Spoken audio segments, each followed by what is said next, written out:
Good morning, Raider Nation. This is Monday Morning Quarterback with your host. I'm Jeff, 401 Raider Jeff. And my co-host here is Chris Forward Marcus. How you guys doing? Ooh. There we go. Been better. Been definitely better. So right away, we're going right into this. So yeah. So another Sunday, another embarrassment. Raiders end up losing 25-24 to the Bears. One freaking fucking point. Genty himself had one hell of a game. There's going to be a little bit of a rant. And we still couldn't pull it off. You know, that there right there tells you everything you need to know about this team. You waste a performance like what he did yesterday. Mm-hmm. And how? Because the O-line is just soft. Because Gino's handing out interceptions like it's an early Halloween Sunday. Because our coaches look like they got no clue, hence the thumbnail with the fucking clowns in the circus that has become Allegiant Stadium now. Mm-hmm. And commitment to excellence, it's more like commitment to mediocrity. Mm-hmm. You know, it's just, I'm just beside myself with what I saw yesterday and how much it's aggravated the living shit out of me watching that game. We had that game won, and we fucking blew it. But you know what? For all intents and purposes, I looked at the stats of the game. Every category except maybe the passing yards, we won every category. Just about, except for the turnovers. We're breaking that down too, because I've got all that laid out. We're breaking that down for sure. Going back to your thumbnail, you've been to Vegas before. There's a hotel casino called Circus. They might as well close that down and move to Allegiant Stadium, because that's what it was. It was a clown show, an absolute clown show. Yeah, we should be in the casino circus because that's kind of what it fucking feels like right now. They might as well have brought elephants and zebras and lion tamers out in the center field, because that's exactly what it was. A clown show. I'm at such a loss to really convey into words how we just totally dominate a game like we did, statistically wise, for the most part. Not every stat was, but for the most part. And we still lose it. Now there's reports out there that Bobenmeyer, the long snapper, was given telltale signs, which is how they were able to get in so fast and block that kick, because of supposedly the way he was moving the ball. It's a telltale sign that the ball is going to be snapped, so they could time it right. How true that is, who knows? You know, I mean, give it a few more days, or probably give it to the end of the day today. It'll come out somewhere. Someone will see it on film footage that, oh yeah, look, there it is. Right. I mean, is that ultimately why we lost? No. It's definitely not the main reason. It has some effect to it, or has some belief behind it. But Chris, you got your coffee with you before we really get rolling into this, so we gotta do our morning shout out for our coffees here. This guy runs on Dunkin'. I've even got a breakfast sandwich today too, so I've even broadened my horizons. Bonus. So before we go any further, let's hit the chat up, and then we'll just get rolling into all this bullshit of a shit show yesterday. So we got Robert Pena's in the house. Jason Downs is here. I'm not bueno. Raider Paul. Oh, you can do this. Raiders. Bueno, 6-month milestone for his membership. Appreciate you, brother, sticking in there all this time. I appreciate it. Jay from Just Raiders, baby. What's up, my brother? Taz is here. What's up, Taz? Hi. Can't pronounce that name. Detroit God, what's up? I had to leave work early. It was not a good day to be around me. Yeah. Crosby did amazing as always, and I agree Gino's killing us. Actually, just salute Chris. Jeff didn't want to. Yeah, I just couldn't do it last night. I was just sitting in my garage listening to your show, just steaming in my head of how I wanted to format today's show and what we were going to discuss. And yeah, shooting ourselves in the foot is exactly what happened. What's up, Rorschach? Danny 909, what's up, brother? Leanne, hello. Detroit God, you pay these offensive linemen all this money, and every year they are never there. Let's see. I am sick of the Colton Miller shit. Well, he did get hurt too. I haven't even looked in to see what the injury was at this point. I know we lost yesterday, but some people say we don't need O-line. Yes, we do. It's the Bears ranked 32nd in run defense and 31st pressure. Colts ranked 5th in pressures and 3rd. Oh, yeah. Don't worry. Next week ain't going to be no fucking cakewalk. Ja Raid is in the house. What's up, Ja Raider? The control game. You can't win games when you throw 3 interceptions. Absolutely correct. You cannot. If you rely on your kicker to win, here the game, you are relying on mediocre and utmost failure. That's why commitment to mediocrity. Let's see. Who else is here? Who else? Steve Brady's in the house. What's up, Steve? Yeah, I was being too Hollywood. No, I was being too angry. It wasn't going to be a fun show. Troy Olson, what's up, brother? How you doing? Apparently, we'll never learn. What's up, Lewis? What's up, fellas from Puerto Rico? Bear down, baby. Gino, have to go, brother. Yeah, tell me about it. Let's see.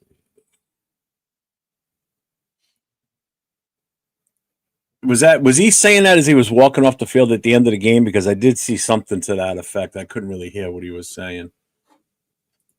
Genty and Mozart showed up. Yeah, they did. Let's see. What's up, Mackie ENT? Interception on early downs is not what a veteran QB does. He's done. We traded for Pickett. See what he's got, so we know. The running back room, the team, and the fans deserve that game, and Gino gave it away. Yeah, they definitely did. Gino started giving it away, but still up to the team to pick it up. I can't hear you. There was a few plays Gino should have had that he didn't make. He had a couple of good plays he could have made. He didn't. He didn't make the right pass. Threw too low. Threw too high. He just wasn't there. And it's always an assumption. I'm not. We're gonna get into it a little later, but I'm seeing a lot of people saying, "Well, bench Gino, start Pickett." Do you really want to do that? Yeah, Pigs. I heard about that one. I didn't hear if they're referring to something that happened yesterday. I didn't hear that yet. Let's see. No QB changing with Pete, his coach. He is upset. Yeah, he definitely is. Exactly. That's what I'm saying, though. They gonna bench Gino for Pickett. Well, let's see if Gino get hurt. And not for nothing. It's not just quarterback we need. We need some other. Again, we got to start in the trenches. But we'll get into. I don't want to get into draft talk just yet. Even though, kiddingly, last night I said, Wednesday night's Raider Connection show is going to be a fucking mock draft night. Already? Jesus Christ! Not No, halfway through the season yet. Serious. I'm not serious. I don't. It's too soon for that. No, like halfway through the season. Yeah. What's up, JE? Wait till week 10 or something. Draft capital to get him. Why not try catch the lightning in a bottle? Yeah. Well, it's also not just a sign of us giving up. It's a sign of coaches saying, I made a mistake. And some coaches have too big of egos for that. They don't want to admit that, hey, I fucked up. Mm-hmm. Cool Kev, what's up, brother? Let's see. What do you think about Caleb calling Crosby the best player he's ever played against? Yep, Potato Head, exactly. Need trench players for sure. Interview Gino said himself that he gave the game away. He said it was his fault that they lost it. Yeah, he did admit it. Well, he took credit for it. Well, not for nothing. That's what your head coach and your quarterback should do, especially if it fell on them. Mm-hmm. So we're going to start with this segment. And just chat, just follow along with us for a little bit. Try not to. I don't want to have to be jumping ahead, but our offensive line disaster. It still was a disaster. The O-line's disgusting. We were, I don't care if we run for 240 yards when the game mattered, but when the game mattered, they folded. We hit 240 yards rushing, and they still folded at the end on third downs. Genty trying to get that first, when we were at first and goal, we were trying over and over again to get him in the end zone, and nothing was working. They couldn't do nothing. No, they stopped him cold, and I think he lost 2 yards on one play. Yep. Third downs, we were dead on pass protection, non-existent. Gino had no time still, no pocket. How many years are we going to keep watching this same thing where the line just keeps getting bullied now? They were getting bullied last year, not as bad as this year. This year is the worst, and as the stats on 25% on third downs. Key sequence, first and goal at the 7, Genty stuffed for -4, incomplete pass, draft, the drive dies. Yeah. Yeah, we were 2 for 8 on third downs, 2 for 8. Yeah. And a lot of those third downs wasn't third down long either. They were third down in relatively good distances, but we got stuffed on third down. Couldn't pass the ball, couldn't run it. So they need to fix that right away. In that case, if we convert those third downs, we could have wore 9 o'clock. Would have been went down, probably scored. But no, they had to punt the ball away. Get Chicago opportunity because they had time possession. They not blew us away, but they had a lot of time to do their thing. What was the time? Do you know what the time of possession was? That's the one stat I didn't pull over. Chicago had 33 minutes. 33 minutes, 10 seconds, and we had 26, 50 seconds. So they had 33 or 26 on us. So they had 7 more minutes longer than we had. Some of these stats that I'm looking at right now. So, all right, scores 25-24. Total yards, they had 271. We had 357. Mm-hmm. Rushing yards, they had 69 on 26 carries. We had 240 on 31 carries. Mm-hmm. That's a 7.7 yard per carry for the Raiders. Yep. Okay. Passing yards, they had 202. We had 117. And again, that's Gino. That's the O-line not blocking for him on pass protection. He was still getting swallowed up back there. Yeah. They got how many sacks on us? Was it 3? Wait. No, it was 3 interceptions. It was more than sacks. Sacks no, were crazy. Actually, they didn't sack us at all. No, never mind. I'm thinking the other game. You're right. No, they didn't sack us at all. It wasn't a sack. It was an interception. I'm looking at. Interceptions. Those 3 interceptions are just it's unacceptable. And we had and we punted the ball once in that game. Once. Yep. But there's another thing I looked at. I watched the penalties. We only had 5 penalties. For a Raider team, 5 penalties is pretty all damn awesome. Yeah, 5 for 36, and they were 8 for 60. So on the completions, so you look at it, Bears were 22 out of 37. We were 14 out of 21. So his completions were good, but it was low volume. Right. And again, it was because Genty was running the ball so much. Yards per attempt on passing, 5.3 for the Bears, 5.6. So that was even. The average wasn't terrible. I'll take that average any day, because you complete 2 of those, it's a first down every time. Third down conversion, 7 out of 16 for them, 2 for 8 for us. Fourth down, we were 0-1, and they were 1 for 1.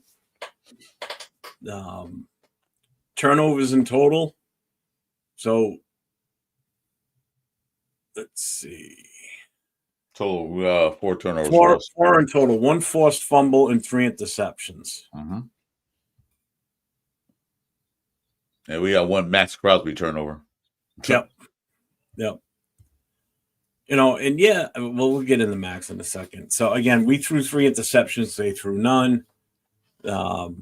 We lost that 1 fumble. They lost it. So we got no turnovers from them. Yeah, we got 1. That one. That one. That was just a luck deal. That's what that was. That was a tip pass. It was beautiful. It was a tip pass. And here's a stat that we don't see that's too often in our favor is the red zone efficiency. The Bears were 1 for 4. Mm-hmm. We were 2 for 3. So we had a 67% red zone efficiency, which is pretty damn good compared to how we've been in the past. Yeah. So Agreed. we were getting down there and we were scoring once we were in the red zone. It doesn't really reflect how well we really played, to be honest with you, because think of how many of those touchdowns that we had. Like Genti had that long ass run, so that's not considered a red zone, but we still score. So I mean, we get down there 3 times, we get 2 touchdowns out of it, or 2 scores out of it. Which is not bad considering what we used to be in back in the past, but we in the red zone, it's always a field goal. And we still lose. Yeah, we still lose.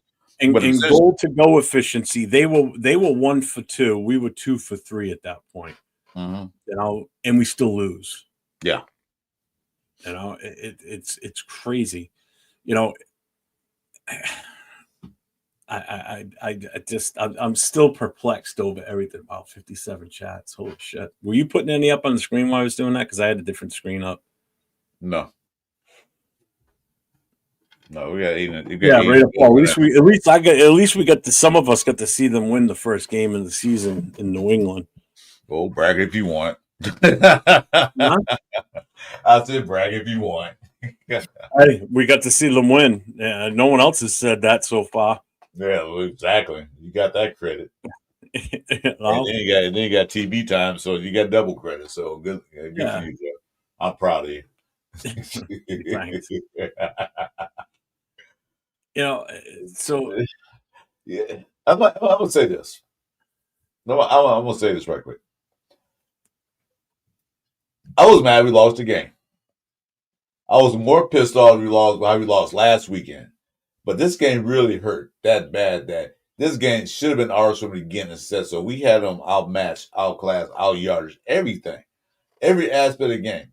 Usually lose the game, we get beat down on 2 or 3 categories. We basically beat them on mostly offensive categories.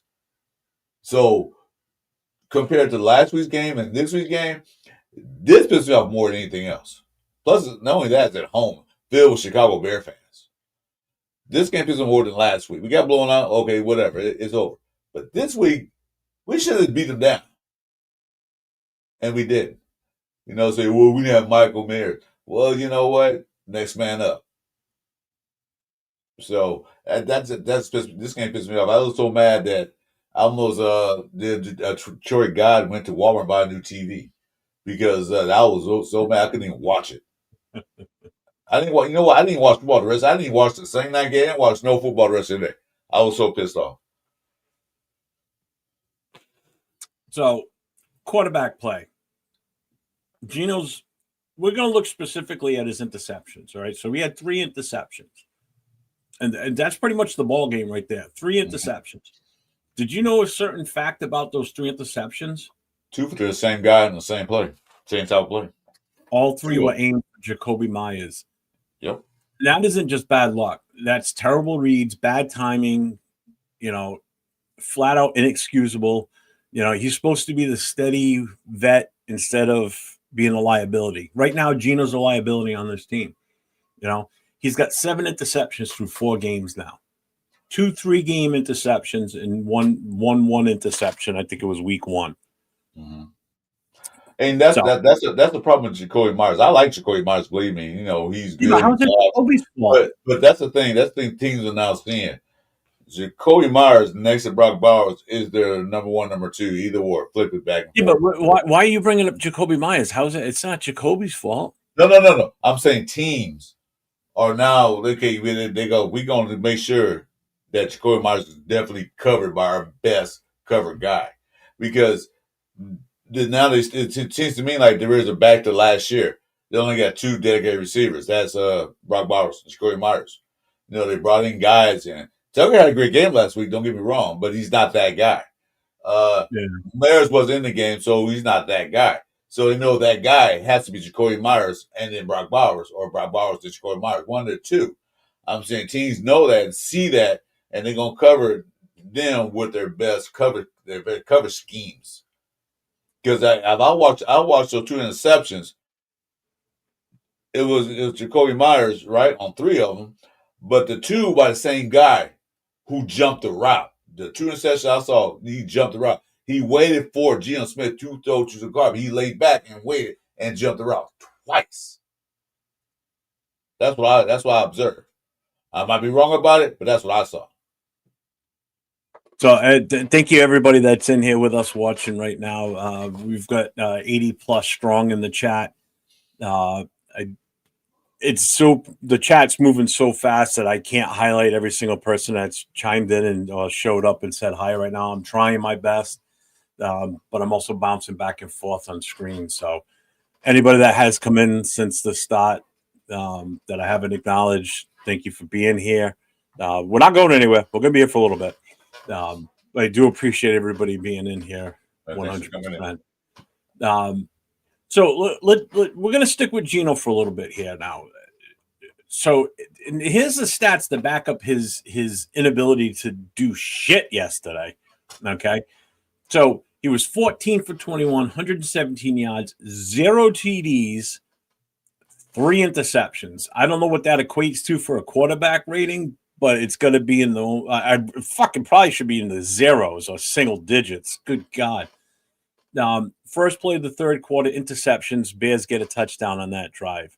You know, every single interception he threw just killed momentum for the team, took a wind out of the sails, and it just was horrible. You know, the interceptions were obviously on Geno, the O-line pressure, the receivers not being able to get separation. This went wrong in so many different ways and on so many different levels that it's absolutely disgusting. You know, I don't know what your whole take is on this. I don't know what you think we need to possibly do with Geno. Something's got to give. You know, last week I said we need a spark on the offensive line. JPJ was out there. The offensive line looked a little bit better, especially in the run game, but not so much in the passing game. Passing game, they still weren't protecting right. And that Chicago defensive front is not the best in the world. They're not superstars, but they sure as hell looked like it. You know, with the pressure they were getting on Geno when he was dropping back the pass. You know, I don't know if Geno lost confidence in the blocking scheme or the playbook or what's going on. It's like he's out there. He don't look. He don't like a confident quarterback to me. He's like he's just going through the phases. He's like I'm gonna do this. Okay. Yesterday should have been a good spark for him because finally in the last 3 games he has a running game. We had Genty out there running great. That's the GT we wanted to see when they drafted him. Remember we talked about that, Jeff. We want to see this guy break. And actually, on the Sunday show I did when they Jason, I didn't mention. You guys go back and watch some of it. I said I want GT to break a 60-yard run. He did. He must have listened to me. He can run a 64-yard touchdown. Great. That's good. We got that. Now that makes the defense. We got to watch him. So that should give Geno Smith the opportunity to do better, but he did not. I don't know. Like I said, I don't know if his confidence shaking. I don't know what's going on with them. Maybe don't trust his receivers enough.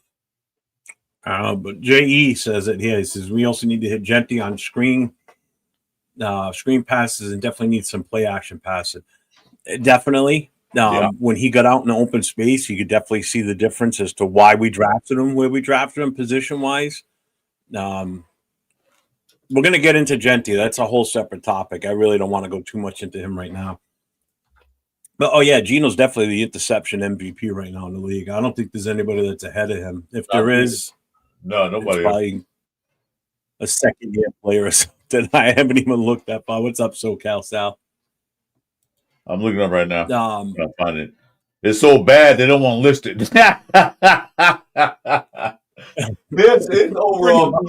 Its overall PFF ranking is 60.7. I like Jason's comment too. Where is it? I gotta find it. Let me go back to it. Jason had a perfect one. Yep, right here. Now I know why Cooper retired. Yeah, you probably saw what was going on in the practices and said, "This guy sucks." I'm out. You know, this is worse than when I had Derek Carr as my quarterback. But actually, you know what, Jeff? Before the Bears game, his rating was 60.7. Now, tell me, is that good? What was his rating before this game? 60.7. No. Yeah, 60.7 right as we talk right now. I don't know, they haven't ranked him yet, but 60.7 right now. Yeah, maybe hypnosis would work for Gino. I don't know. There's plenty of hypnotists in Vegas, I'm sure. Oh shit, a lot of them. Send them the one. Oh, fuck. Go to the Bunny Ranch, you get hypnotized. Huh? No, I don't, Jason. I don't think any coaches need to be fired yet, except for maybe Brandon Carroll, or removed from that position. Keep him on the team, move him to something different. No, I'm too soon into getting into the calling out coaches being fired. No, it's too that early. Just ruins any continuity that you have. We've done that too much. It's too early in the season to think about firing a coach. It's not even that. It's just the fact that I'm tired of it being our MO. Give him a year. If you're talking about firing him, if he goes 1-16, okay, you can think about that. But damn, give him a chance. I don't even agree with that. I don't care if we win it. Even if we went 0-17, I would still not be calling to fire the guy. You got to. We can't fire a coach every time they have a losing season. Because if you think about it, you keep firing coaches all the time when they have losing seasons. You're not giving them a chance to progress anything for the future. You're giving them no chance to do shit. You're giving them 17 games, and that's all you're doing. You're giving them for a rental. I'm trying to find the right word. But if you keep firing coaches that way, no quality coach is going to come here. And that's the other problem. Yeah, no quality coach is going to come here and coach the Raiders because why should I go there and put on resumes that I got fired? You don't want that in your resume. Give them a chance to build a team up. Yep. Remember, and Bueno's right. Pete Carroll inherited a 4-13 team. This is not Pete Carroll's team he's building. He's got some players in, not a lot. This is still from the old regime of players that they picked. Some were good, some wasn't. But you give him a chance to build a team up. Like I mentioned earlier, Pete Carroll's first year with the team was really not that great. They were decent, but not that great. It took him a year or two to get Seattle to the playoff contention team to a Super Bowl. It took him 2 years to get USC to a national championship. So it takes time. You don't come in with a magic wand like, yeah, we're a championship team. No, it takes time. You got to build your players' staff up, the kind of players you want, and build off that. So firing him now at the 4 games would be stupid.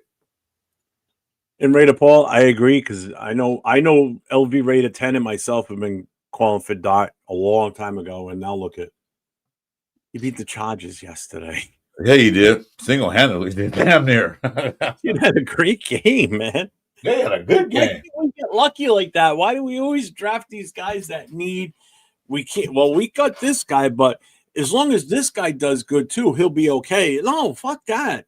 It's like, why can't we just draft a guy or draft players or bring players in that complement what's already there and not have to worry about, well, we bring this guy in, but if we don't have the right running back with that right wide receiver to go with that quarterback, then what good? You know what I'm saying? We're always behind the 8 ball. We're always fucking up somewhere. Is what it seems like. No matter who the hell coach. I got something to say about that. Dart like we talked about pre-draft when we did a mock draft.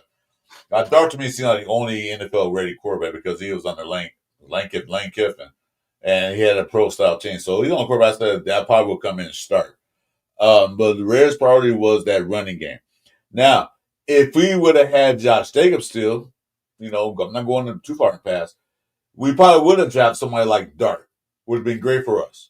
But we didn't have a running game. Did you see Zamir White on the field at all last week? No, he was inactive. Okay. I wonder why.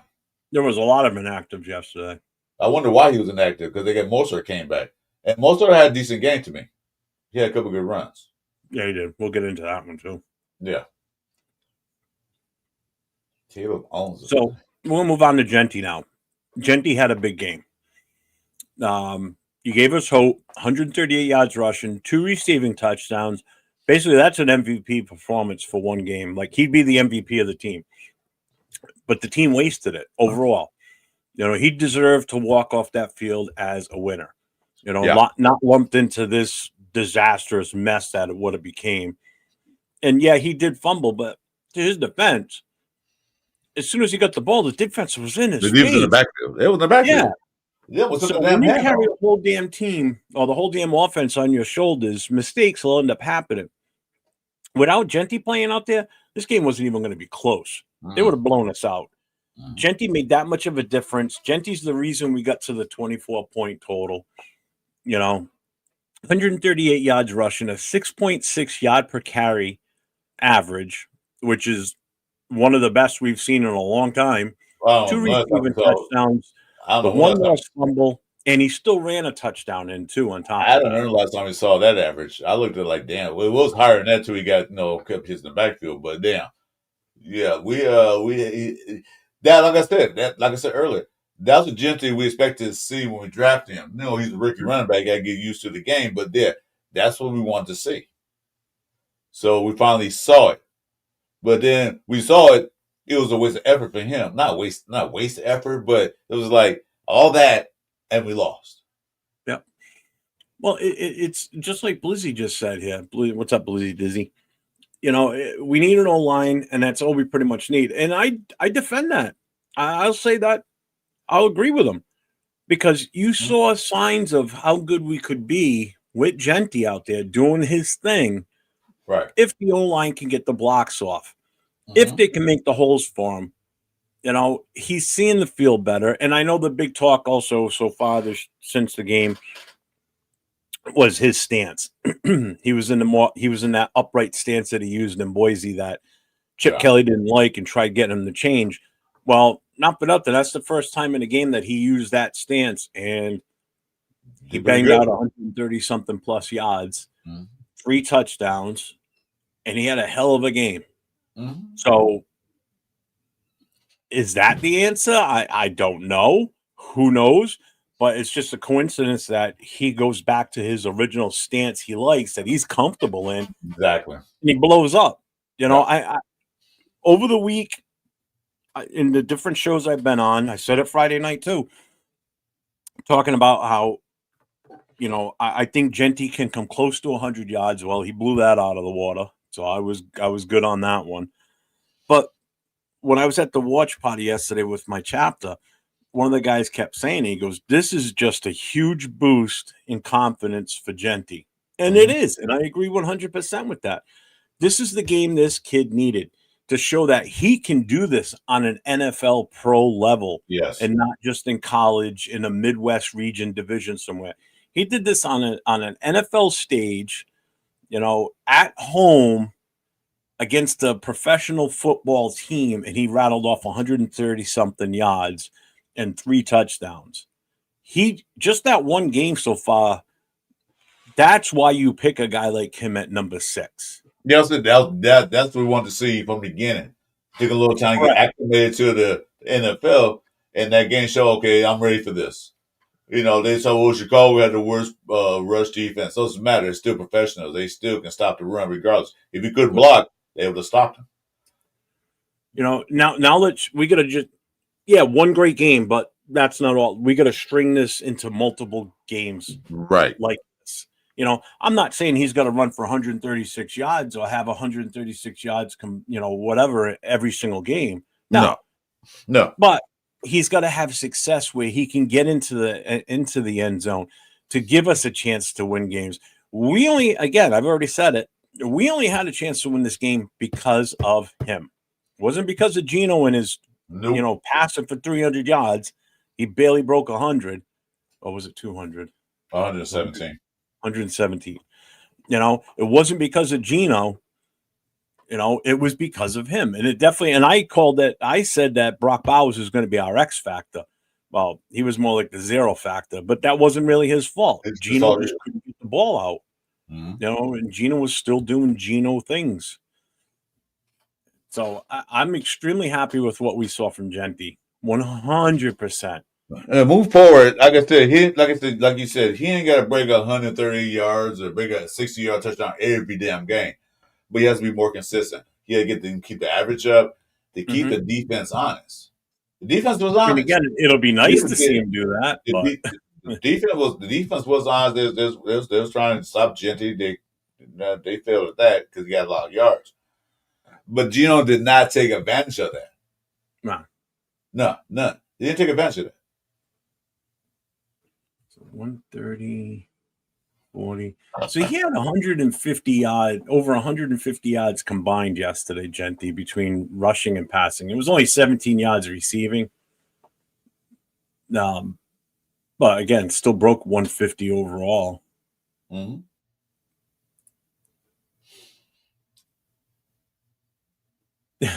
Yeah.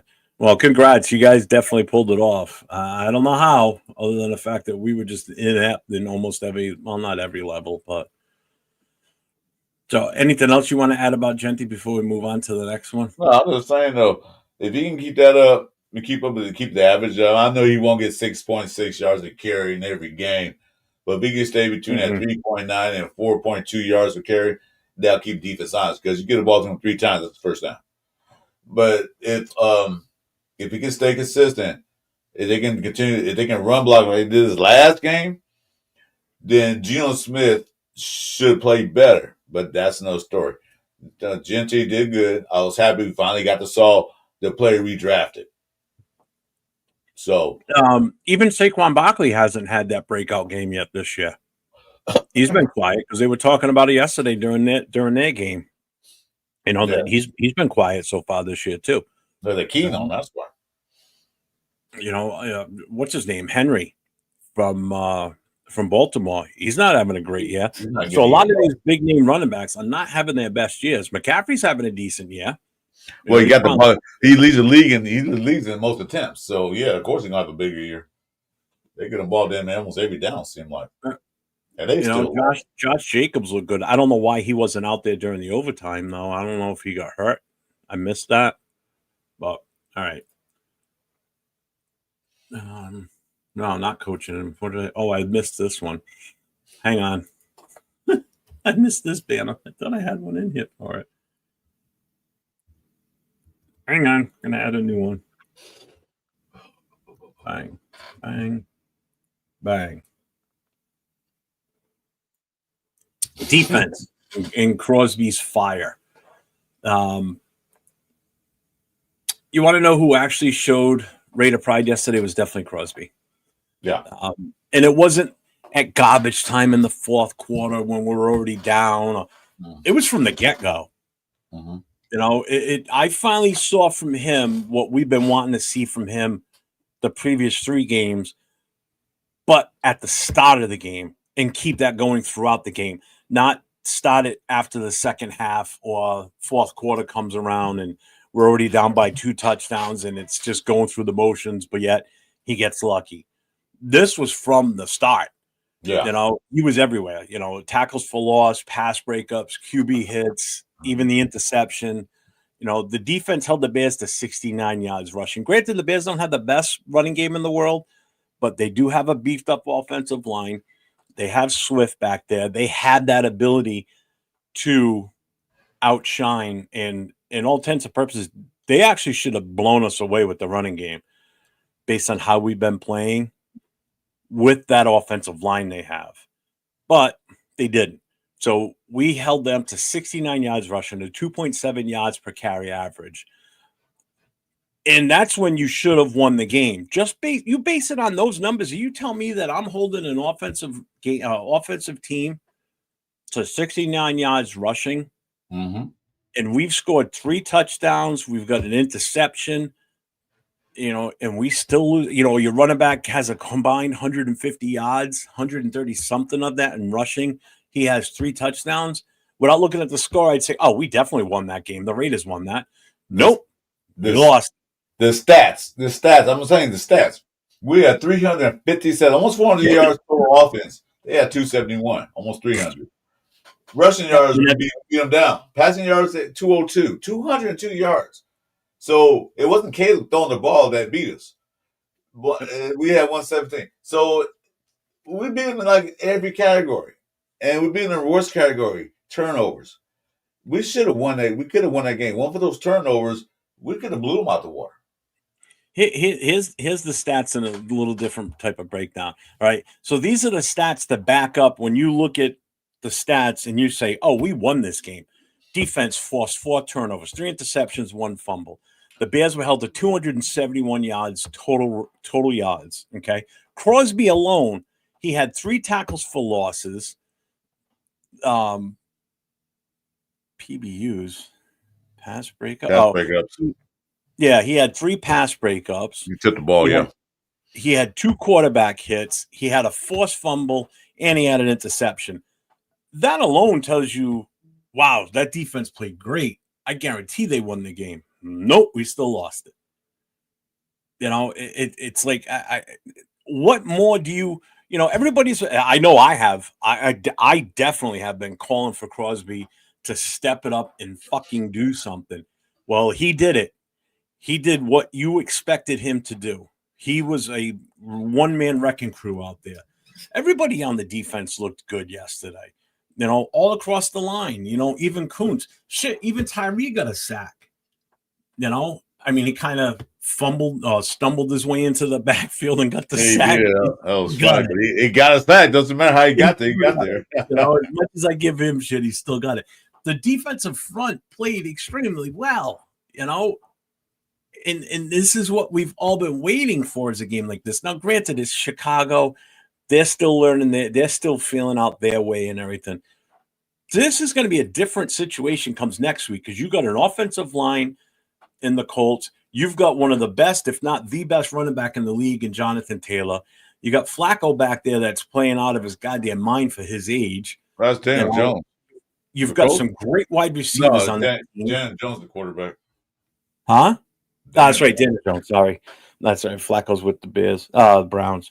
Daniel Jones is playing like nobody ever saw that coming that he's going to play like this. MVP candidate right now. Yeah. So next week's not going to be a cakewalk. We did what we were supposed to do this week against the Bears. This is the game that we've been waiting for to see from our front defensive 4. Kuntz wasn't invisible this time like he has been. So it was definitely a much, much better game on the defensive side. Even Booker got into the act. He got some pressure. He got to get in the backfield. So Booker even did something. So defensive line kind of showed up a little bit, but they didn't have that lot of help because of one thing, they were gassed towards the end of the game. I think you could tell they were gassed. Oh yeah. Shout out to my guy Accelerator with the $2 super chat. Appreciate you, brother. Gino is terrified out there, and it shows. Yeah.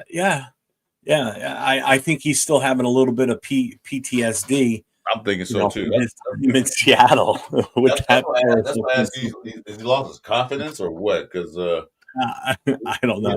Thank you, Accelerator. I appreciate you, brother. He does not look confident out there at the moment.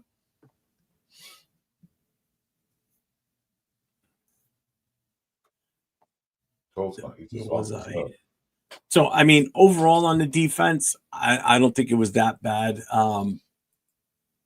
I didn't look at – I'm going to look at it right now. So, our lead in tackler, a linebacker, which is what you expect. We'll want, yeah. These are the top in tackles and assists, okay? When I read these off to you, you're going to be like, okay, this is what you expect.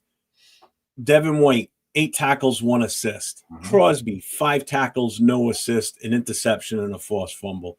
Mm-hmm. Kelly, 4 tackles, 2 assists. Jamal Adams, 4 tackles, 0 assists. So right there, you've got 3 out of your top 4 out of your top 5 that were linebackers or defensive front. Yeah, front 7. Defensive end or tackle. You don't want to see all your safeties and corners leading that. And they weren't because Kelly was the only one in the top 5. Jeremy Chin was number 6 with 3 tackles, 4 assists. Then you had Pratt with 3 tackles, 2 assists. Even JPJ had 2 tackles. Kuntz had 2 tackles. And then it's Butler, Donnie Holmes, Lobby had a tackle. Palomar 1 for 3. Mm-hmm. Holmes one assist, 1 tackle. So it was up front. It was your up front and mid-level or second tier guys that had the tackles. Which That's is what I want to see. what I don't you want want to see to see. Jeremy Chin and You Alamo want to see- having like 8 or 9 tackles in a game because guess what? That's not good. You don't want to see that. You want to see your safeties out there having multiple tackles more than linebackers or linemen. That's one thing. That means the offensive players get to that third level. You don't want to see that. You want to stop them right there in line of scrimmage. Yep. So the linebackers should have the most tackles of any other guys on the team, as well as the defensive line, not the safeties. Because what's going to have one tackle? Who? Who had one tackle? Paul Mile had one tackle. Mm-hmm. That's a good sign that Three assists. He had 3 assists though, but that's still one tackle. I don't know. It's just good that defense were actually tackling guys at the point of attack and not wait for them to get downfield. Yep. And not for nothing, I mean, the secondary played Odunze, 4 catches, 69 yards, and a TD. His long was 27. Cole Kmet, the tight end, 3 catches, 46 yards. His long was 29. Zacharias, 5 catches, 41. So they spread the ball around over there on their offense. There was no, other than Odunze with the 69 in the touchdown, there was no dominant guy that took over. They were spreading it around. Mm-hmm. Whereas you go and look at us on our offense, it was 5 catches for Bowers, 4 for Myers, and then Genty with 2 after that, and everybody else was 2, 2, 2, 2, and 1. Right. We should have talked about this too when we talked about Genty. But we'll address that afterwards. I never talked about Moser. I do want to bring him up though too. Yeah, and Myles Garrett's on the shit team and chose money over winning. Hide your emotions and keep playing hard. Yeah, I saw somebody posted something about how Max looked like he was dejected. What's up, Chris? Chris Molino, what's up, brother? How you doing? He looks like he looks like he doesn't want to be here anymore. Who? Max Crosby. He just looks so disgusted because think about it. You go out there, you're supposed to be, you're the face of this team. There's no two ways about it. You see Max Crosby, even if you're not a Raider fan, you think Raiders right away. He's Mr. Raider. Yeah. He's the guy that you look at and go, oh, Raiders. He's the focal point. So everybody expects him to have these great, massive games week in and week out. He finally puts a masterpiece together. I no sack, but I would still call this a pretty damn good game or a masterpiece. He affected the game. Him myself affected the game. He affected the way Caleb was doing. So he goes out there and does what he does at such a high level. And we still lose. How do you expect them to come off the field happy and jolly? He wants to win. He said that years ago. I want to win. I want to win. He said that every year. I want to win.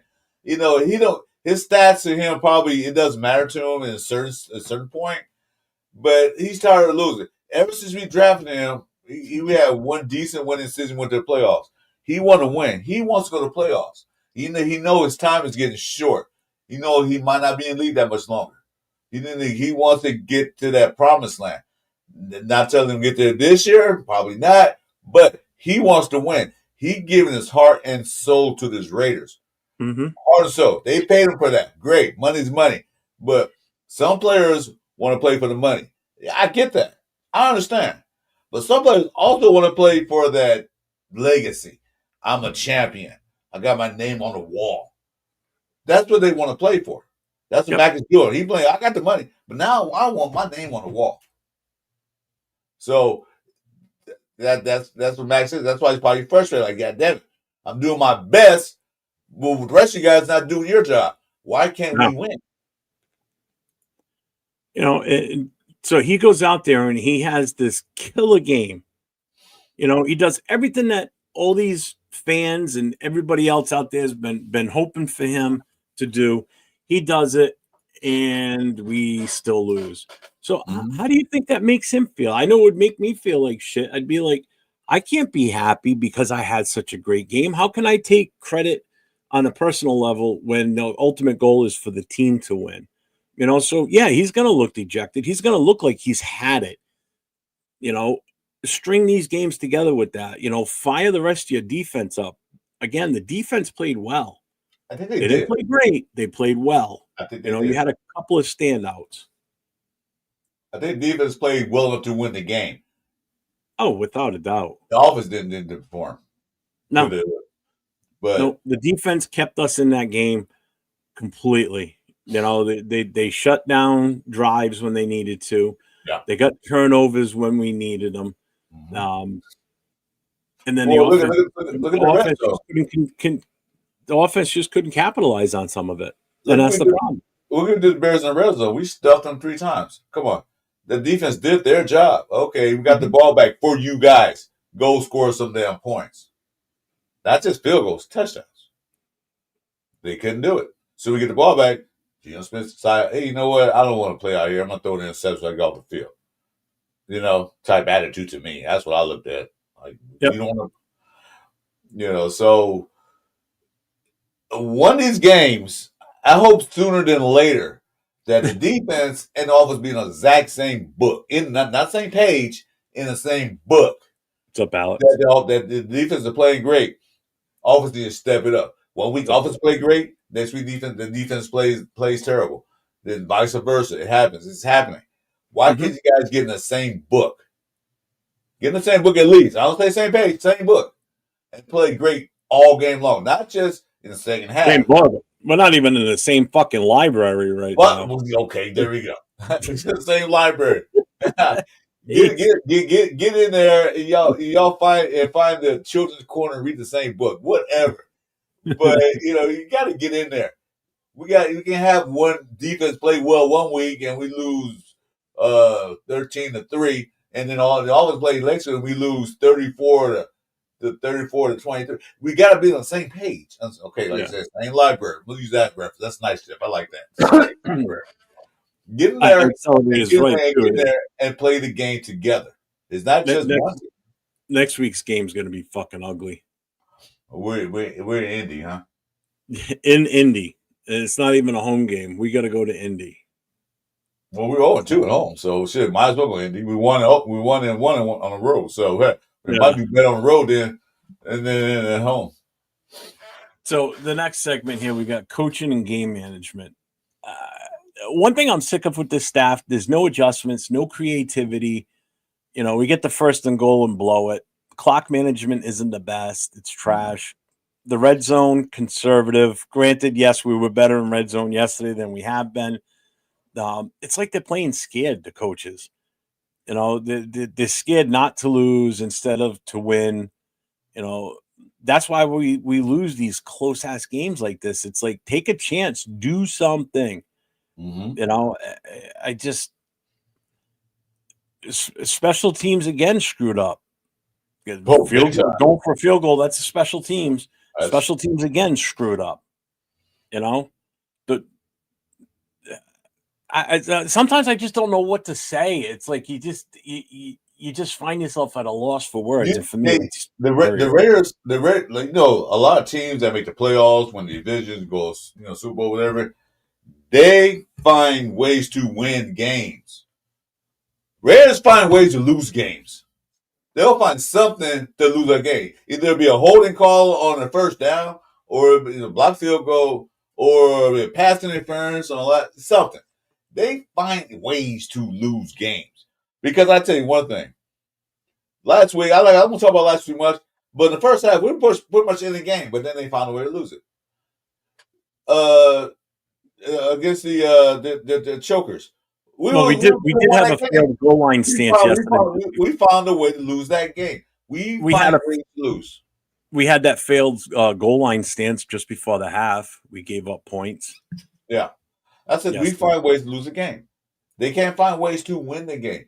A lot of my new to coaches, like you said, take a chance. Shoot. What the hell? Well, 1-3. So what else? What we got to lose? Well, 1-4. So what difference does that make?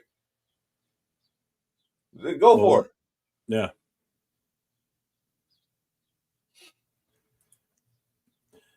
it just so we had better red zone. Obviously, we've already discussed that. 67% to the Bears, 25, still lost. Failed goal line stance before the halftime, gave up points. Yes, we got the ball back to start the second half, but we still kind of mumble through our way. Final 54-yard field goal attempt, block. Game over. And normally that's one that Carlson makes. So I don't know. Huh? Yeah, he probably make this. That's right in his range. That's like a money shot for him. That's almost guaranteed with him that's for the most part. It's just something with that snap, as they say. Where Bob and Meyer made some sort of a move that gave away the signal that he was going to snap the ball, which in that case is, that's good coaching on the Bears side because, hey, they picked up on that watching game film that, hey, this guy does this before he snaps the ball. So key on that, especially if it comes down to a point like the end of the game and they get a chance to win it, pay attention to that. And sure as shit, if that's the case, then it fucking worked. Worked for them, Yeah, but that outside block was what lead because that guy ran free all the way to the kicker. I don't know. Yeah, you're right. This team was on,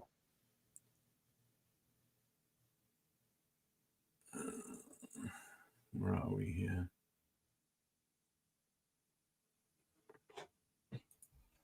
Pete on Miller injury. If he can't go Sunday, expect Stone to be Forsythe. Yeah, Forsythe go. We're really in trouble. Might as well put in Grant. Shit. When I saw Miller go down towards the end of the game, I was like, "Oh fuck!"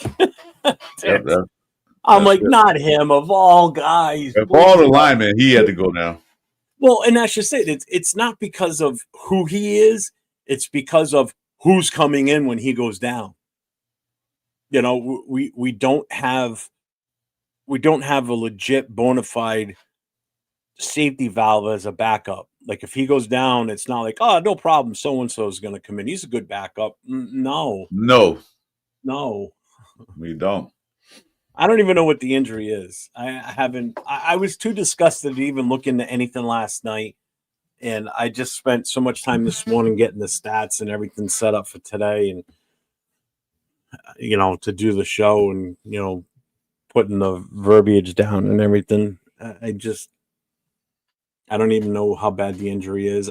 It looked like it was his shoulder, but then I heard last night it was his knee. It was a knee, I thought. Sprained ankle. Is that what it is, Detroit God? Right. If it's a high ankle sprain, he'll be out for a while. If it's not a high ankle sprain, he still could be back. But he looked like he was in an awful lot of pain, man. I don't know. He looked like he was really hurt. I thought it was a knee. I thought it was a knee. It's an MCL sprain. I mean, he definitely looked like he was hurt. Yeah. His reaction when he hit the ground. I thought it was knee. I said, well, there goes this season. Well, as he was laying there, he was moving his right shoulder. Like he had his hand on his right shoulder, and he was like doing this. I'm like, oh man. I'm thinking, it's his right shoulder, but right shoulder is not as bad. It's his left shoulder that he hurt last year and had surgery on. Mm-hmm. So I just don't want anything to happen to his left shoulder because that's the one he needs the most is that left arm. I mean, obviously he needs both arms, but the left is the outside. Yeah, I hope it's not an MCL sprain. So, I mean, something needs to snap or something needs to give with the coaching. Pete Carroll's got to stop being so damn nice. Yeah, he need to get that mean streak back in him. So somebody does. Somebody's got to, light some fire in somebody there. Oh, we're definitely cursed. Yeah, I believe that. What's up, Mike? What's going on, brother? So I'm not saying the season's over for us, but KC won. So now we're back at the bottom of the division now. Yeah, we could have been tied. Chargers lost. Denver got to play tonight, so we'll see how they do. We could have been like a 3-way tie or second place with KC. They won. They blew out of Ravens, so they might be back on track again. But then Ravens are hurt Ravens took a too. beating yesterday, man. Yeah, the Ravens. They Ravens got got hit with injuries big time. they got hit the bug, yeah. Oh, But what do you think about the Giants beating the fucking Chargers? I thought that was awesome. I love I that. thought That's the only game I watched. I watched that game intently. that Not, was such a good game. not to see not to see Jackson Dart, but he was the key of the game. But to see There he was. see how the Chargers say like, "Well, we're good. We're 3-0. Okay, well, and we're playing Giants. We'll be 4-0." Somebody said in the chat like, "Okay, we'll watch the game, see what happens." They had a pizza face all pissed off on the sideline. Pizza face. You see his mugshot, dude. Still got the high school acne. I don't know what the hell's going on with it. All that money, come fix it. Good Lord. Well, just a little PSA to everybody that's in the chat still with us hanging. We're still at 50 strong here. Thank you, everybody that's been with us for the last hour. We're not done yet. Just make sure you go over to each channel. I'm 401 Raider Jeff. My partner and co-host here is Chris 4 Raiders. Make sure you get over to his channel also. Hit the notification, hit the thumbs up for the likes, and hit the sub. You know, it helps us grow so we can keep doing what we're doing. And we have multiple days a week, Chris and I, on shows. We got this one on Mondays. We've got on Friday nights, we do the Friday Night Live show, where it's a pull-up show. Anybody that's got a camera and a mic and want to get on screen with us, they're more than welcome to. And on Saturdays, we have our Last Call podcast, which is the two of us, along with our other co-host on that one, Jason Downs. So make sure you check those out, too. 143 away, guys. Ladies Really? and I need 143 more subs to reach that magical mark, and you will get something from me. Not a rant, but you'll get something else. We'll just say to get off his turf. Oh, yeah, that's tomorrow. I don't know what time to start. It's going to be a quick show. So now's the time where we're going to have a little bit of fun here. All right. So we, meaning Chris and I, and you in the chat, are going to partake in this. Uh-oh. We are going to come up with our MVPs, the most valuable player, offense and defense, and we're going to come up with our most unvaluable player, offense and defense, if we could find one. So actually, you know what? Let's just do an overall MVP and an overall MUP. You pick one, I pick one. So let's, all right, chat. Who do you think is our MVP for this week? For the offense. And Chris, go ahead and give me yours. Well, it's Genty. That's the bottom line. That's it. Done deal. He the only person off that showed up. That's the only person off that showed up. Yeah. That's it. That's yeah, I mean, he's the only guy that gave us any type of life in the game. That's for damn sure. So he's the MVP. All right. So Cool Kev agrees with you. He went Genty on the MVP. And you still can't read. What are we reading? I'm sorry, I'm looking below the chat below. What? The Raiderettes can start the next game, start the cheerleaders at this point. Okay. All right. Caleb saying to start Colton Miller. So Zach said, he said both of them. Ready Zach can get down to him. Can't read a point spread. What do you mean still can't read a point spread? Oh, the Colts are probably favored to win this game. That's easy. It's Crosby or Genty. Well, you got to pick one, Raider Zach. There's the MVP for the offense.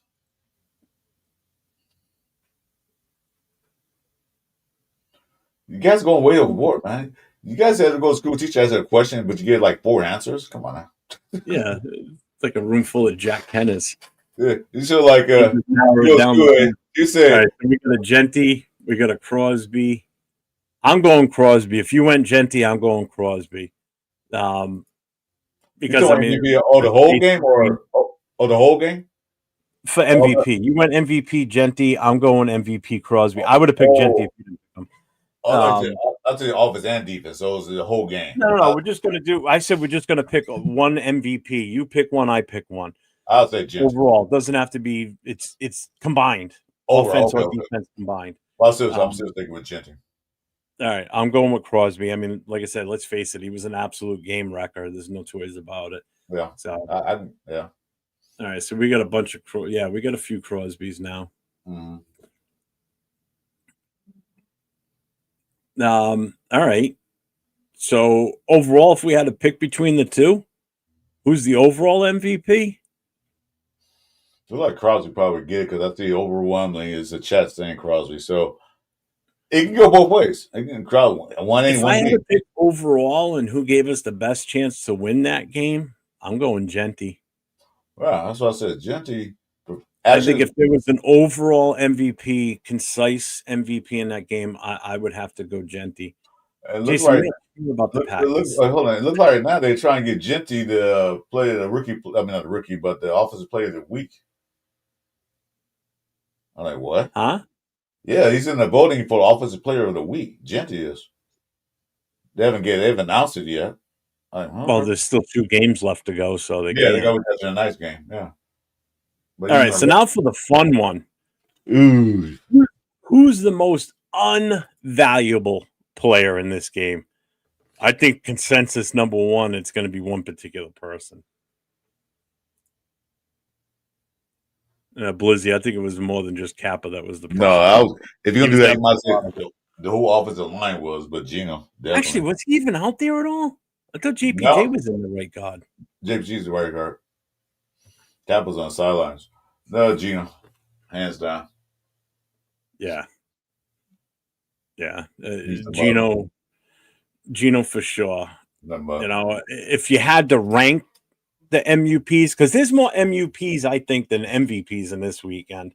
It would be Gino, the O-line, the coaching staff. Pick your poison out of those 3.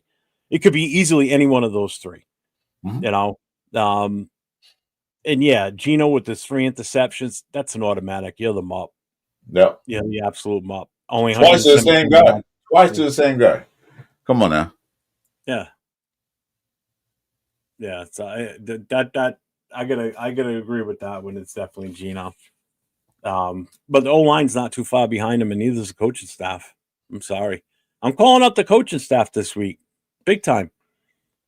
You know, something's got to snap again. Something needs to happen. They need to make it, just suck it up, grab yourself by your nuts, and get something going. Do something.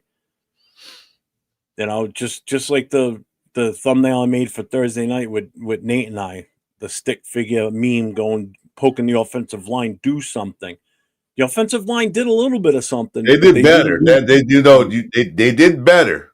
They opened some holes over on Genty. They did better. The pass blocking needs some more work. A lot of more work. But they did a little better than they did in the past couple of games. Yep. Oh, on the field goal, he was out there. Okay. Because he wasn't out there during the offensive series when we were going down, you know, when we were doing actually out there on the field with the offense. And I say, because that was JPJ I saw out there the whole time. If Miller doesn't play this week, I hope it's not Foreskin, Forsyth, whatever the fuck. Foreskin. Oh my God, Joe. Oh my God. All right, where's your head at right now? Hold on, let's see who's a backup. Well, they still got Grant. He's a rookie. Let's see who's a guard. Tackle. Oh, it was Forsyth that they put out there, or whatever the guy's name is. Yeah, it's Forsyth. All I know is I saw big number 70 come walking out. I'm like, oh God, no. Oh, you talking about Dalton Wagner? That's 78. You know, the funny thing is, I'm at the bar yesterday, right, with the chapter, and I went outside. Yeah, and you're talking about the fucking Packers, you goober. I went outside for a cigarette, and they have 3 TVs out there, and one of them was on the Raiders game. And I was standing out there by myself. There was nobody else out there on the smoking deck. And I see Miller go down, and I'm standing up by myself. Out loud, I go, what the? Right? Mm-hmm. I'm like, God damn it. And then all of a sudden I see number 70 run out on the field while they're still taking care of him. Number 70 comes out and gets over by the group of, the offensive linemen for the huddle. And I'm like, no, please, anybody but him. I mean, do we have any? And then I remember, no, Grant was an inactive scratch. Active. So was Caleb Rogers. So neither one of them were there in uniform.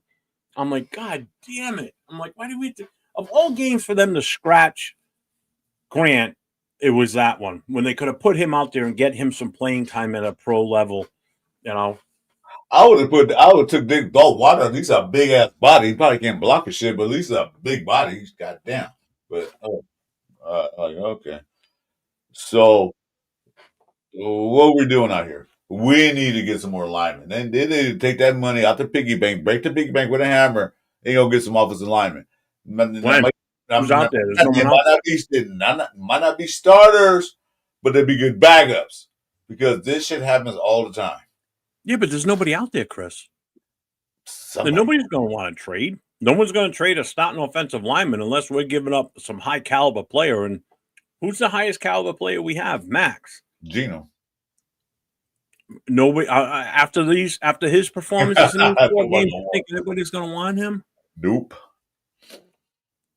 No, all they got to do is watch the game film from 2 games, the 2-3 interception games. Watch those game films, and that'll tell them everything they need to know and why they're not going to want him.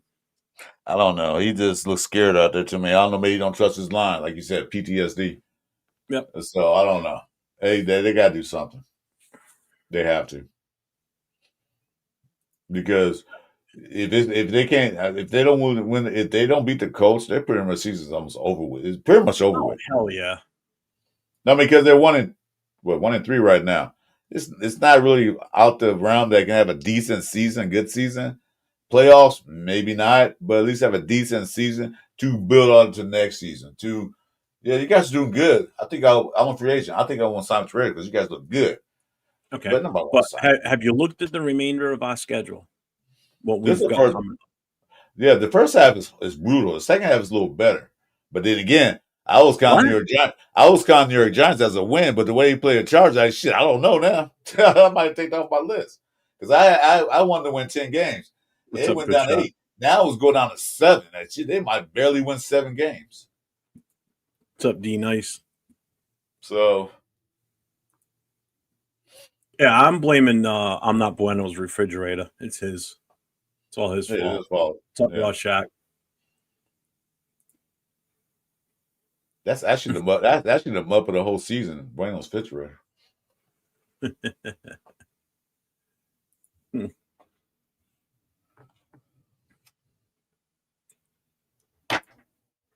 Jacoby Myers, his trade value. Yeah, he does. I mean, if you're talking offensive lineman, that would be a fair trade. He does, but they'd be trading away. Who's left on our team? All right, Cole, they didn't put belt to ass. They blocked the field goal. But let's face facts that Gino didn't do us any favors in helping us win that game. So that game, you know what Genty did? Genty went out there on the field and said, "Here, boom, put the fucking team on his shoulders and carried the offense." Because there wasn't anyone else on the offense other than maybe Mozart. And that's Mozart. Mozart had a great game. First game back, 4th game of the season, he finally shows up and he gets into the game. And I'm sorry, but man, he had a hell of an impact. Yeah, I mean, watching him run was a beautiful thing. I forgot how freaking fast he was until he got in there yesterday. When he blew through a couple of those plays up the middle, good God, I'm like, damn. I'm like, we're moving the ball so well with a mix of Genty and Mozart. Where has Mozart been all season? I know he's been off on personal, excused absence, healthy scratches from the first 3 games.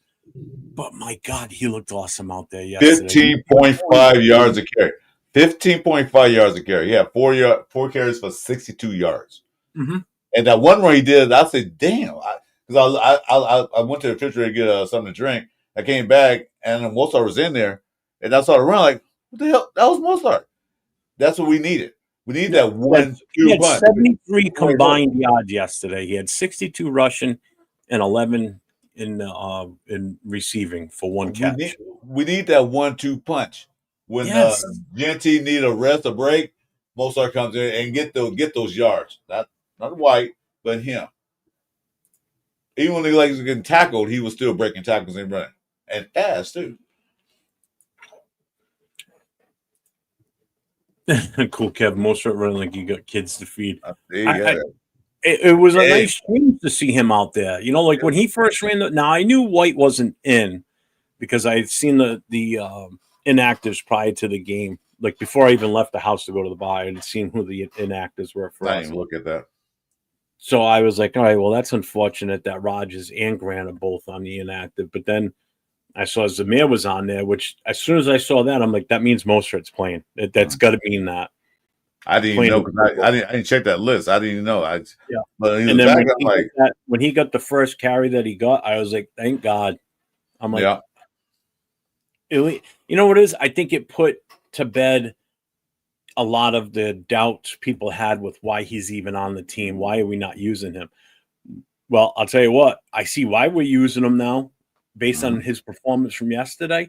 Now let's just continue this. Let's stretch this out for the rest of the season where he gets in like this. Yes, and then that way Genty can get his breaks doing his reps. He on the run every single down. He can get breaks in between. Third down, whatever. He can get breaks. We got to wear him down. That's what's good. I agree, Pigs. That's who I wanted. Well, not necessarily him, but I just wanted an offensive lineman. See, now I don't know. I don't know Mosert's history on pass blocking, but hear me out now. So before it was Genty was our runner, and usually on third down is when we go to a passing scheme, and we would ring Zamir out there because Zamir's a better pass blocker. Well, everybody else in the league knows that Zamir's not going to be running the ball. He's only out there for one reason, and that's to pass protect. I see you. Now, Mostert's pass protection is spot on. Okay. But with him coming out on third downs as that specialist like that, they have to respect the fact that he can actually run the ball. And he showed it yesterday on 4 carries, right? 4 carries. 4 carries, he showed that he can carry the ball. So if he comes out on third downs as a pass blocker, running back, people will respect the fact that A, he also can catch the ball out of the backfield, and 2, he can run the ball. Whereas Zamir can't do either of those very well. That's the key factor of defense. Now I got to respect the fact that he can run, but also he can go to the backfield and get a dump down pass or a screen. Zamir couldn't do all that. I mean, his catching ability got better, but he ain't that guy. Most of the defense now they got respect. Wait a minute, they can do a quick draw play and most of them can take out on field for 20 yards, or they can turn him out down flat and he get a screen pass and he run for another 15 yards. So they respect that. Now when Zamir come out there block, they said they're gonna pass. It's automatic pass. Oh, it's a guarantee. You're telegraphing on move. Yep, you're being predictable. Yep. I mean, that adds a whole different aspect to the offense now, if that's the case. If that's what their plan was and it just didn't work for the first 3 weeks because of whatever Mostert was going through, we know it wasn't a health issue on his part. No. But it was still nice to see him out there. I think it shut a lot of people up. It better have shut a lot of people up based on the performance he gave, because he actually probably would have been, if we had to pick 3 MVPs, he would have been my third one. It'd been a Cole. I'll say it'd been a Cole MVP for those runs. He would have been my third one. It would have gone Genty, Crosby, and Mostert, because he'd been a Cole MVP because Mostert moved the chains. Because the runs he did were not easy runs. He ran right through them, did dodge, whatever did that do, and got those runs off. So he'd be a Cole MVP in my book. So, I mean, like I said, it was nice to see him out there and actually contributing to this team. Granted, we didn't win. Still fucking pissed. But still, it's a good building block for the future. Now that we know Mostert's out there, it's a little sigh of relief. Like on third down, we know we got a double threat running back there. Blocking, I don't know how good he is, like you said, on blocking, but he can just chip somebody and then go on a flag and catch the ball and run for 10 yards, 9 yards, whatever. So that's a good sign. And Chip Kelly can use that kind of guy. So I think we're kind of pretty much at the end here. we're not really gonna. We don't usually preview the next game up on this show. That's Saturday. More of a wrap up on the day before's game. That'd be a Saturday night show. Yeah. Saturday show. So basically, this is not the rate of football we expect. We waste big performances, we waste Sundays, and worst of all, Raider Nation gets wasted emotionally watching this team find new ways to lose. Stop selling us hope, because that's all it seems like. It's like, oh, hopefully we can pull this off. Deliver results. That's what I want. Deliver us goddamn results. Hoping is a bad girl. Until then, I'm not going anywhere. I'm here for the long haul regardless, but I am sick of the mediocrity that this team is putting out there week in and week out. You know what? 3 out of 4 games, we could have pulled those off. 3 out of 4. The Redskins second half was it's just like, we had no shot at the Redskins. That we shot ourselves in the foot on that game. Yeah, but 3 out of 4 games, we possibly could have won. Easy. If we, like I said, we always find a way to lose, not to win. So we got to change that perspective. We want to change the culture of the team. Change the culture is like, stop shooting yourself in the damn foot. Learn how to win. Find a way to win. Don't find a way to lose. Yeah, I like I said, I'm tired of the mediocrity and the settling for, oh, this guy's good enough, or we'll make do with this. No. Some of us have been waiting for too goddamn long, and some of us don't have forever and ever to sit here and wait for this to finally come around. I expected a little bit better result going forward so far. Yeah, we won week 1. I'm thankful that I got to see that in person. But we've just thrown up on ourselves the last 3 weeks. I think yesterday hurts more. It does. If we would have been blown out 44-7. Because it does. When you lose such a game to such an over-dominating performance by the other team, that's different. We just were not ready, and the other team was just so damn good or so much better than us. But when we play a game like yesterday, where we had every chance in the world to win that game, 3 chances were taken away from us with interceptions. And then the fourth way that it was taken from us was the blocked field goal. That's the shit that hits right here. And that's what hurts. That hurt more than last week's game. This hurt more because we had the game pretty much thrown up. We was running the ball well, extremely well. It's just that 3 interceptions just killed us. Shots in the foot. So, somebody say he has 7 interceptions. He leads the league. Well, yeah, 7 interceptions should lead the league. Yeah, Donuts Duncan, we did talk about that. It came out I saw it just before we started the show, so I don't know the full aspect. I'd have to actually see, video image of him at the line with his hand on the ball, what it was he actually did. And if there's footage of him from past games that's it's leaving that telltale sign that he's ready to snap the ball, then if that's the case, he needs to fix that shit. Because if they know it now, and now that it's been public knowledge like this, everybody in their brother's going to key on it. We got a lot of blocked field goals coming up. Huh? So, a lot of blocked field goals coming up. Yep. Still don't say a word on Colt Miller. I'm still looking. A lot of speculations, but it might be this, might be that. Well, I want official results from the Raiders. It says an ankle injury. Most guys report an ankle injury, but they don't say if it's high or what.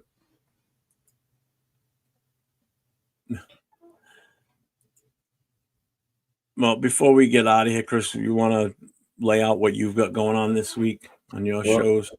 Tomorrow, I'm gonna give it a shot and do that. Get off my turf. Tomorrow, I don't know what time I'm gonna do it. I'll celebrate to be my guest host, but you have to send me anything to invite it because I don't want to invite everybody in.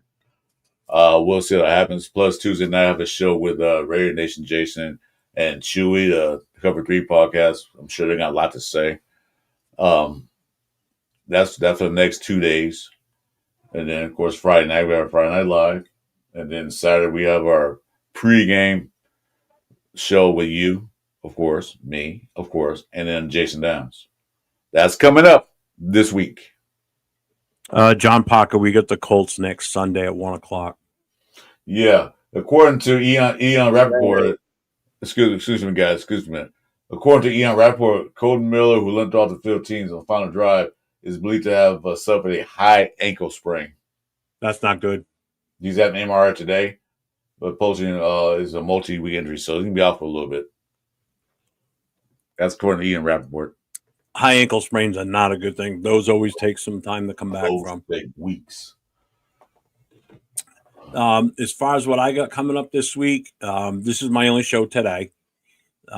Tomorrow, I will be on tomorrow night at 10 o'clock Eastern time, 7 o'clock Pacific, along with Cheeto Linus, Raider Will from Silver and Black Podcast, and James from the Black Hole Military Chapter. We will be on our Most Notorious podcast. It's all pretty much Black Hole discussions, and we do talk about the game a little bit. And then Wednesday night, I'll be on the Raider Connection again with Leo, Cheeto Linus. I'll be there with Jay from Just Raiders Baby and LV Raider 10. Breaking down this game from yesterday. We'll probably do it a little bit more than what we did today because there's 4 of us on this. So everybody's got different takes on such. And then we'll do a preview of the Colts game too. And then Thursday night, I've got the Raiders Coast to Coast with myself and LV Raider 10 discussing this game and previewing. And on Friday night, like Chris already said, we'll be on Friday night. And I'm not going to repeat everything else because Chris and I are on all those same shows together. So, next Sunday for the game, though, I will be with my chapter up in Chicopee, Mass, at the Buffalo Wild Wings on at 480 Memorial Drive in Chicopee, Mass. So if anybody's in the New England area that's looking for a place to come and watch the game, come hang with the best crew around. The Black Hole New England chapter will be up there. We'll have 50-50. We'll have door prizes. We've got raffle items. So it's a good day. It's a good day. Did you off topic? Did you see what Tennessee got their butts really whipped? Cam Ward, Tennessee Titans. They got shut out. Oh yeah, they got shut out. They got blown out the water. Jeez. You know what I find funnier? What's that? Yeah, we got whooped last week by Washington. They go to Atlanta, and Atlanta beats them. That beats the crap out of them. Mm-hmm. They have that's the NFL for it. That's on any given Sunday. That's how the NFL works. You know, that's what what's his name? The Christian. I want everybody to be equal. You know, shit, it's boring. I want a dominant team. I want to be a dominant team. Let's see. I'm trying to look at this. Oh, okay. Huh. Yeah, John Parker, you're not going to see JBJ back at center. That's not happening. That's not happening. Nope. He did good at the guard because he ran out field and blocks and put some on their ass when which comes running the ball. He's like, poof, pancake. Again, as usual, when he plays, did you notice who the first guy is that's wherever the ball carrier gets tackled when he goes to get up? Who's the first guy there on our team from the offense? It's JPJ. Even with the center, did the same thing. But yeah. On that long ass run by Genty up the left side, if you watch the film, if you watch the video from a different angle, not too far behind him, maybe about 10 yards behind him, a little bit more off to his right, is JPJ running up that field, not that far behind him. Just with the chance that he gets a chance to lay somebody out again, you know. But the first one there to pick him up, too. The next 3 games, I can see us possibly winning one because the Colts are playing great. Tennessee don't look that good, but then again, I got Tennessee to pick to beat us. My earlier thing, and then it's KC. They just came out of nowhere. Now they're playing like KC. So that's just it. They're getting guys back. They got Xavier Worthy back. By the time they play us, Rice will be back. So they'll be back to full strength on their receivers. Yeah. So, yeah, this is it. This is where KC goes on. I said this yesterday at the bar. I said, this is where KC goes on their run now. Yeah. They faltered early on in the season. They're getting guys back, and now they're going to start to gel, and they're going to be right back in it again. They're going to end up pulling up and taking first place in our division. Indiana is a team that don't look good because remember they beat Denver earlier. And then probably the team of the AFC West, the defense and all that stuff, but they beat the pants off of them. Tennessee did look good in their game, this last game, but then again, we always manage to play a team to our lowest capabilities. When they're struggling, we struggle along with them, and even worse. Yep. Teams we should beat on paper, get our ass torn up every time. I'm tired of that. Let's change it. We lose to the teams we shouldn't lose to, and we beat the teams that we're not expected to beat. That's the way it's always been for this team. That's how we are. I miss the years of, now you know this as well as I do, Chris. I miss the years of when we were a fourth quarter team, where no matter how bad we were losing, we always came back in the fourth quarter to pull the game off.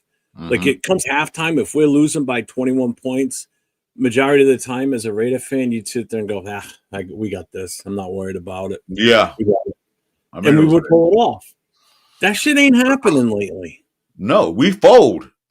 Yeah. In the fourth quarter now. We're ahead by X amount of points going into the fourth quarter, and we find a way to lose. Yep. That's just the way it is. Find a way to lose. Horrible. Yeah, and Derek Carr was one of those ones that used to always pull us back in the fourth quarter, but I'm talking even way before that. Way before that. I'm talking about way back in the day when we were considered a legit fourth quarter team. Yeah, our next 3 games aren't going to be that great. Titans is the only one that I think we got a legit shot to win. Yeah, but then again, I have my suspicions about that too. Because we always play a team that's down out, and we give them that game to bring them back up. I'm more worried about our bye week game. Oh, we come back at the Jaguars after the bye week, and we don't come out of the bye week very well. We never Mr. have. Sunshine. Yeah.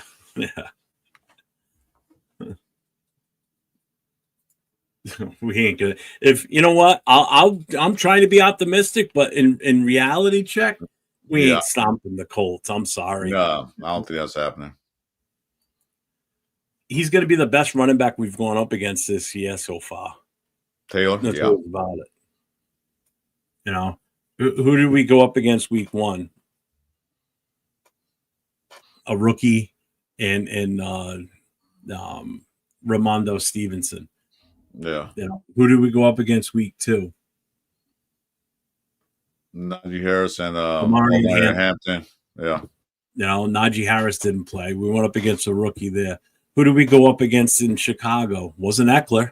He wasn't even there. No, it was McKinney. It was Korski. No, not McKinney. McNichols, and was it Rodriguez or no Rodriguez? Whatever. 3 no-name type running backs. Who did we go up against this week?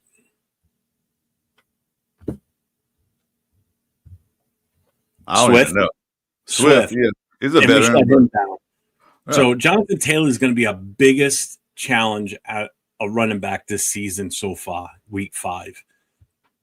That will really tell us how good our defense is in stopping the run. If we can stop him, then okay. Then maybe we got something. But I don't. Yeah, this is going to be the defensive front four. This is going to be their proven. Roberts and all those guys, this is going to be their proving grounds. If you can stop Taylor, which is the best running back we're going to go against as of right now, if you can't stop them, if he gets over 100-something yards a game and get 4 points something average, that means our run defense sucks all the way up and down the line. Yeah, I agree, SoCal. He goes, I want to see the New York Jones and not the Indiana Jones. Daniel. Yeah, he's playing his lights out. And again, this is a game that we're not expected to win that we could possibly pull off. I'm not saying it's not possible, and I'm not gonna sit there and be negative and say, oh no, we have no shot at winning this. But just be ready that this is no slouch running back we're going up against this weekend. Nope. This is a good offensive line. This is a good coach that's got his team going in the right direction. So it's a away game for us. So. And you see how the Commanders ran against us. They ran the lights out against us. So, and they don't have a big star running back either. Yeah, and that was just it. That was with mediocre running backs at the best. Mm-hmm. So if we can slow Jonathan Taylor down and hold him to say under 75 yards, that's a success I think for a so. guy of his caliber. It's going to suck for me on fantasy levels because I've got him in like two of my leagues. So it's like I'm torn. It's like I want him to have a really good game, but I really don't. Yeah, Bears fans were acting like they won the Super Bowl yesterday down on the streets. Oh, I'm sure. That's right. Yeah, Diesel was in Vegas this weekend. He sent me a video of him driving by the stadium. Did you end up going to the game yesterday, Diesel? I know you weren't certain on it. He was in town for a family function. He's like, I got a chance to go to the game. He goes, I don't know if we're going to be able to or not. I said, well, let me know. I'm curious.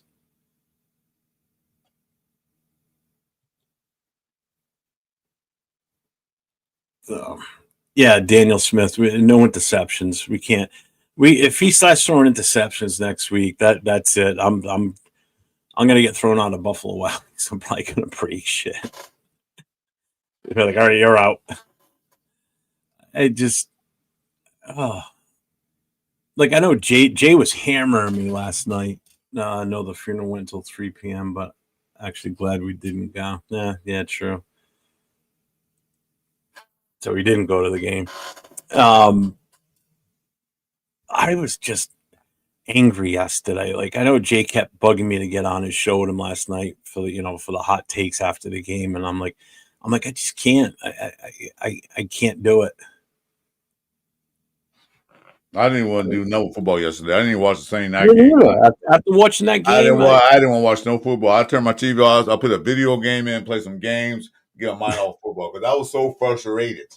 I mean, I didn't want to see. I didn't even want to see a football commercial. I thought commercial football. I changed the channel. I don't want to see about football. I didn't turn so much. I didn't turn the game on last night until it was probably like already in the second half. Because number one, I forgot it was on because I just wasn't even thinking football.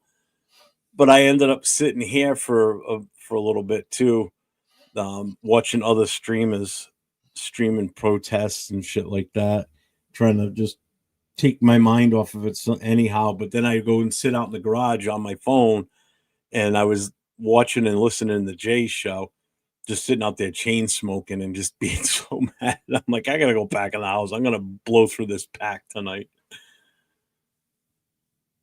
What did Diesel say? Our fans were extremely angry last night. We all went down to Fremont on the strip. They want Gino to sit and give Pickett a shot. I mean, if that's the spark we need, that's the spark we need. I'm calling for anything and everything we can possibly do to light a fire under our players' asses. Yeah, that's what we got to do. Do it. Because right now, Geno Smith's not working out throwing these interceptions because those cost us the game. Again, cost us the game. Oh, Purple's in building.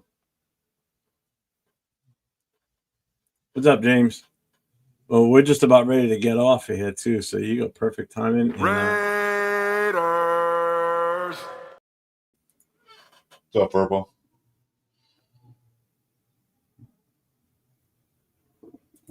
When you insert Pickett, I give Gino this game. This game, yeah, I'll say this last game. This game coming up.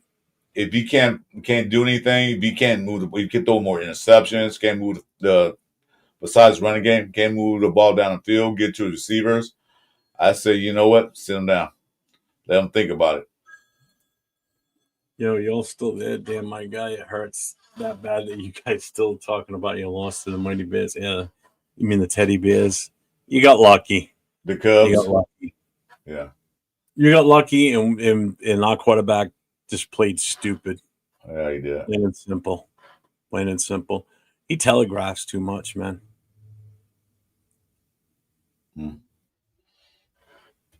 Yeah, technically, Kenny Pickett is a Super Bowl. Technically, he is. He didn't get one player. David Carr is too, for that matter. He won one with the Giants, even though he didn't fucking physically play. He still got a ring. Yeah, he got two rings. He got 2 rings. Oh, no, John Jones. Who got a ring? Oh, there you go. Who got 2 rings? Pickett got 2 rings? No, Pickett's got a ring. Yeah, I know, from the Eagles. And he did technically play in that game. But again, David Carr's got a Super Bowl ring. He didn't play, Oh, but he was on the Giants roster. He was backing up Kurt oh, Warner. Carr. Eli. Oh, yeah, that's right. Carr. Yeah. Yeah, 4 turnovers and a block kick is lucky. Did Raider Nation Jason just show up? Why did I just Yeah, I saw AJ in there. I didn't see him. Because one was saying Raider Nation Jason for QB. I told him to go out there and try out. You might win the job. What we got right now is going on. We're right back at I'm it. packing my bags heading for Vegas this week for the practice, see if I can get on the offensive line. Shoot, give me that left tackle. There we go. Fuck, I'll take over for Colt Miller. Pay me the league minimum and pay me in Dunkin' Donuts coffee. You know they're gonna do it. They're gonna bring Dalton Wagner up from a practice squad. You know they're gonna do that. Yeah, well, Bueno, it's lost in this chat because we didn't understand what the hell you were saying. So, nice try, not try. Anything else? All right, brother, you ready? Yeah, let's call it. We did our MUPs and MVPs and everything else. Let's just move on. We lost.